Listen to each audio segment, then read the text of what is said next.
টাকা তৈরি হয় গাজীপুরে টাকশালে, যেটা পুরোপুরি বাংলাদেশ সরকারের দায়িত্বে। একটা 1000 টাকা নোট তৈরি করতে খরচ হয় 8 টাকা, আর একটা 500 টাকা নোট তৈরি করতে খরচ হয় মাত্র 6 টাকা।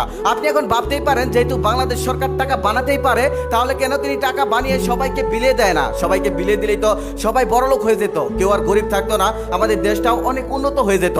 এমনটাই করেছিল কোন এক দেশের সরকার। সে ভেবেছিল টাকা তৈরি করে তার দেশের সকল জনগণকে বিলিয়ে দেবে, আর তার দেশের কোনো লোক গরিব থাকবে না, সবাই বড়লোক হয়ে যাবে, এমনকি তার দেশটাও বড়লোক হয়ে যাবে। এক দোকানদার দোকান করছিল, ঠিক সেই সময় সে খেয়াল করলো যে তার অ্যাকাউন্টে 50 কোটি টাকা ঢুকেছে। তখন সে দোকান টোকান ফেলে বাড়ির দিকে দৌড়াতে লাগলো। দৌড়াতে দৌড়াতে তার বন্ধুর সাথে রাস্তায় দেখা, তার বন্ধু সবজি বিক্রি করে, সেও দৌড়াতে দৌড়াতে বাড়ির দিকে যাচ্ছে। বন্ধুকে জিজ্ঞেস করলো, গিরে তুই দৌড়াচ্ছিস কেন? তখন তার বন্ধু বলল, আমার অ্যাকাউন্টে 50 কোটি টাকা ঢুকেছে, আমি এখন আর সবজি বিক্রি করে কি করব?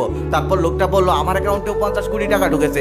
তারপর সেও দৌড়াতে দৌড়াতে বাড়িতে গেল। বাড়িতে গিয়ে দেখলো তার ছোট ভাই কলেজে পড়ে, সে আর কলেজে যায়নি, কারণ তার অ্যাকাউন্টে 50 কোটি টাকা ঢুকেছে। সে এখন আর লেখাপড়া কি করবে? পাশের বাড়ি একজন টিচার ছিল, সেও আর স্কুলে বাচ্চাদের পড়াতে চায়নি, কারণ তার অ্যাকাউন্টে 50 কোটি টাকা ঢুকেছে। এখন সে আর বাচ্চাকে পড়িয়ে কি করবে? কৃষক ধান চাষ করা ছেড়ে দিল, কারণ কৃষকের অ্যাকাউন্টেও 50 কোটি টাকা।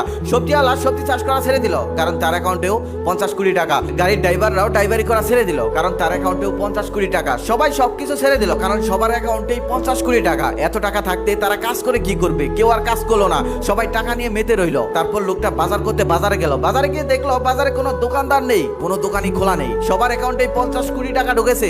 তারা দোকান করে আর কি করবে? তারপর লোকটা বাজার থেকে কিছুই আনতে পারলো না, টাকা নিয়ে গিয়েছিল, টাকা নিয়েই বাড়িতে ফিরে এলো। 2 দিন না খেয়ে থাকার কারণে লোকটা অসুস্থ হলো, হসপিটালে গেল। হসপিটালে গিয়ে দেখলো হসপিটালে কোনো ডক্টর নেই, কারণ সব ডক্টরের অ্যাকাউন্টেও 50 কোটি টাকা ঢুকেছে। তাই তারা চাকরি বাকরি ছেড়ে দিয়েছে, কেউ আর অফিস করছে না। তারপর লোকটা বাড়িতে ফিরে এলো। কিছুদিনের মধ্যেই সেই দেশে হাহাকার লেগে গেল, কারণ খাবার নেই, পানি নেই, পোশাক নেই, কিচ্ছু নেই, কারণ কৃষক ধান চাষ করেনি, সবজিওয়ালা সবজি চাষ করেনি, মাঝি পুকুর থেকে মাছ তোলেনি। তুলে কি করবে? সবার অ্যাকাউন্টে তো 50 কোটি টাকা, সবাই তো বড় লোক, তাদের তো আর টাকার দরকার নেই। কিছুদিনের মধ্যেই সেই দেশের মানুষ অনেক বিপদে পড়ে গেল।